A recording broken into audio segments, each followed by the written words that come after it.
রহমতুল্লাহ। বড় ভাই কেমন আছেন? আলহামদুলিল্লাহ।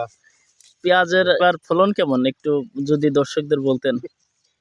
পেঁয়াজের ফলন মোটামুটি আলহামদুলিল্লাহ।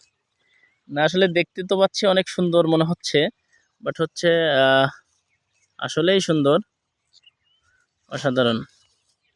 তো বলেন একটু দর্শকদের সম্পর্কে কিছু বলেন যে আসলে পেঁয়াজের। পেঁয়াজ তো অবশ্যই মোটামুটি আলহামদুলিল্লাহ ভালো হচ্ছে। রাজবাড়ী পেঁয়াজের জন্য বিখ্যাত।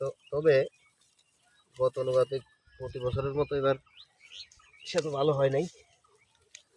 তারপরেও মানে আল্লাহর শুকরিয়া বলার মতো নাকি? অবশ্যই শুকরিয়া আল্লাহর। আচ্ছা, অবশ্যই থ্যাংক ইউ, আলহামদুলিল্লাহ। অসংখ্য ধন্যবাদ। আপনি সুন্দর একটা পেঁয়াজ সম্পর্কে সুন্দর একটা কথা বললেন, যেহেতু রাজবাড়ী আসলে পেঁয়াজের জন্য বিখ্যাত, সেক্ষেত্রে অবশ্যই দেখেন একেবারে টোটাল মাঠটা ধরে পেঁয়াজের হচ্ছে, তো অসাধারণ।